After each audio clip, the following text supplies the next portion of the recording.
Okay, this is lecture 7, and in lecture 7 we introduce the basic idea of numerical dynamic programming, and we start with a really simple example that I think will motivate the idea of numerical dynamic programming and help you understand how you might solve more complicated problems. So the problem that we're considering is a inventory control problem. Very simple problem. All right. The basic ideas here are that you've got n equals 300 units that you have to deliver during the planning period, which will last for 4 units or 4 periods. All right. Each unit that you deliver on that at the end of that period will be paid $10 per 100 units, and you'll be fined, however, a fee of $2 per unit that you fall short. So if you deliver less than 300 units, you're going to be fined. Right? So that's going to establish the salvage value, which is going to be pxt minus d times n minus xt if xt is less than n. All right. There are 2 costs in this problem.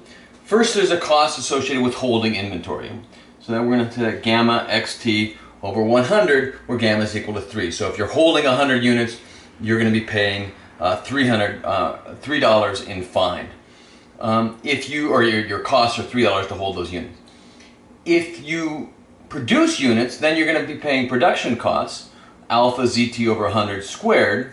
So if you produce, let's say, 200 units, your costs are going to be alpha times 2 squared, or $4, where alpha equals 1. Okay?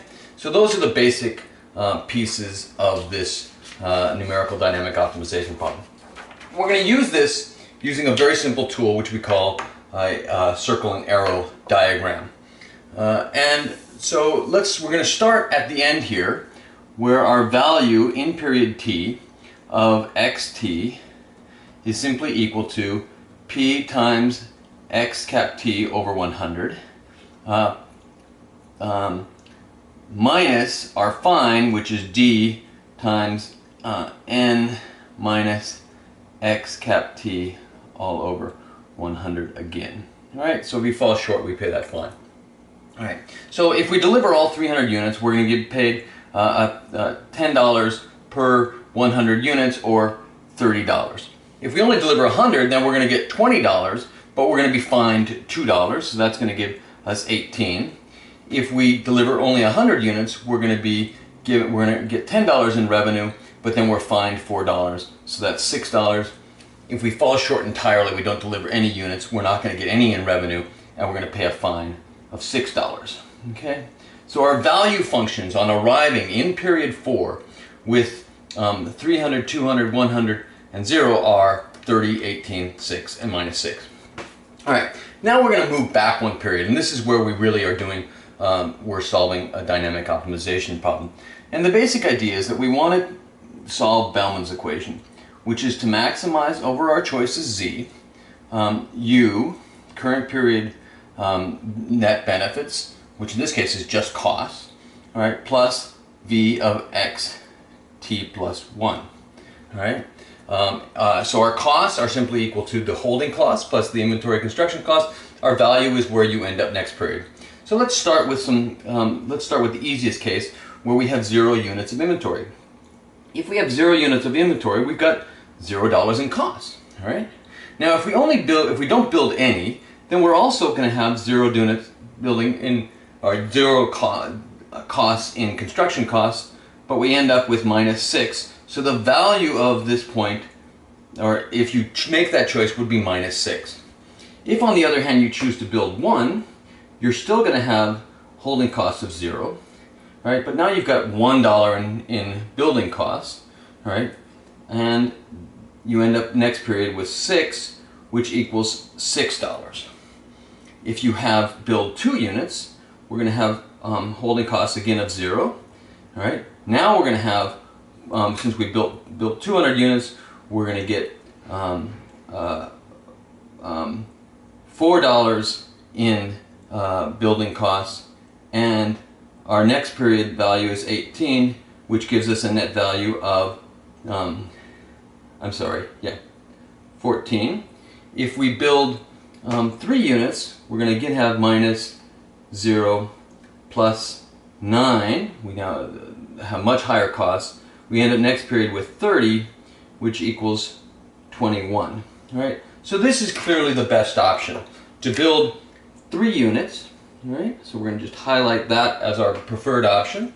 The value of making that choice is the value at that point is equal to 21, and our optimal choice, Z star, is going to equal to 3. All right, so we've gone, optimal choice is 3, the optimal value is 21. Notice that the value is only the optimal value because the value function at xt is equal to the maximum choice, or the optimal choice, okay? So let's go to the next point. All right, so in this case, we now have, we've arrived in period 3 and we have 1 unit of inventory. All right, now we only have 3 choices because we can't go down. All right, so our costs are now, we have $3 of inventory costs, all right, plus, in this case, 0 cost for construction, but we'd end up with a value of 6, right, and that equals to 3, all right. If we build 1 unit, our holding costs again are $3, and our building costs are now $1, and we end up next period with 18, which equals to 15, or no, 14, all right? And if we build 2 units, we have again $3 in holding costs, plus $4 now in our construction costs, plus 30, which equals 23.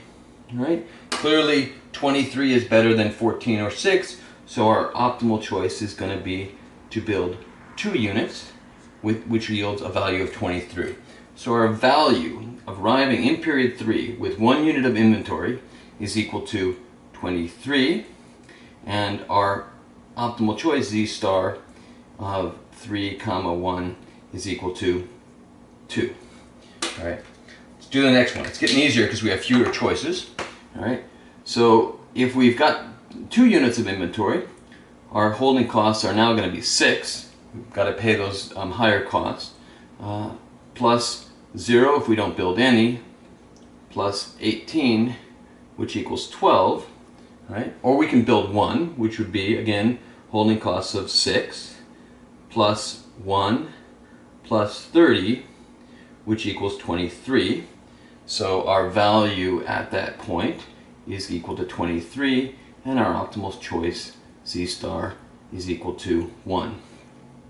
Finally, we're at the top, and we can see we don't have any choices, so we know that Z star is equal to 0, and our value at that point is going to be minus, we got 3 units of inventory that we're holding, plus 0 in production costs, plus 30 equals 21.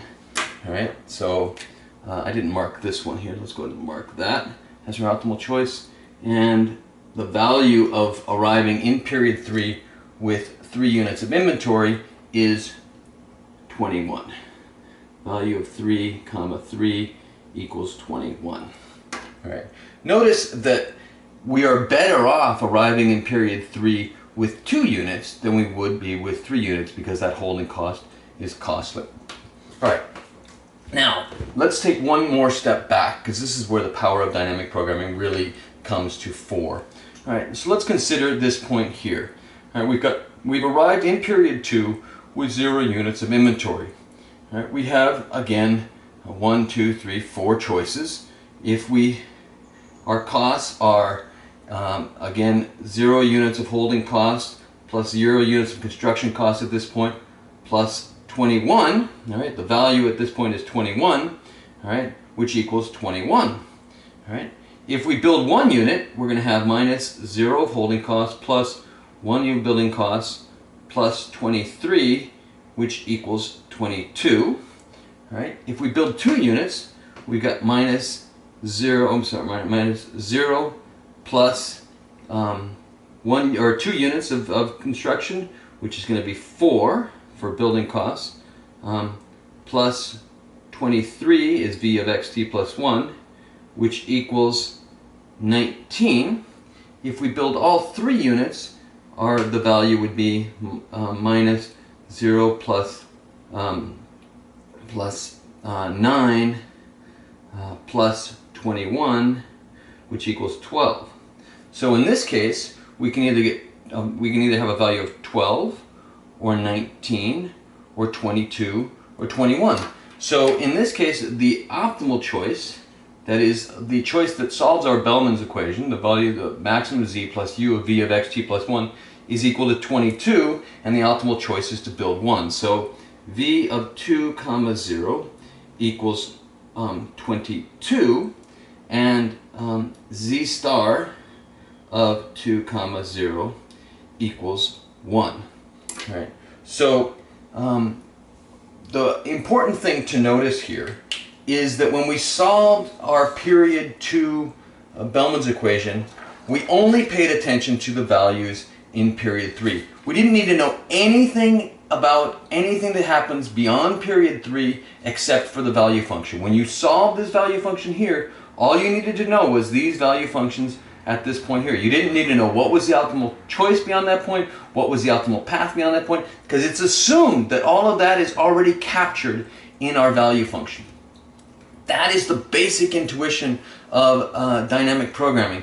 And this very simple grid search algorithm that I've walked you through here gives you all of the intuition that you need to solve much more complicated problems. Where you might have continuous choice variables and continuous state variables. It's all captured in this very simple framework. So what we'll do in the next several lectures is to look at more and more complicated methods to solve these types of problems and expand a little bit on that. But the circle and arrow diagram captures much of the intuition. So if you can write down your Bellman's equation, all right, and think clearly, what's your state equation and what's your benefit function, and then you can map it out in at least symbolically as a circle and arrow type of diagram, you're almost certainly going to be on the right path. Okay, so that's all for now, and we'll go back now to the lecture notes and look them over, and hopefully you'll be able to solve this problem through the rest of the points. You should be able to solve this for the rest of the point on your own. Oh, one thing I should note is, once you've solved the problem, you can then find the optimal path. So in this case, we know that if we got to period 2 with 0 units of inventory, the best thing we would do would be to build 1, which would set us in period 3 with 1 unit of inventory, at which point the best thing that we would do would build 2. So we can use the information we have about the z stars to map out and simulate an optimal path given our problem specification. Now, that's all for now. Enjoy the lecture.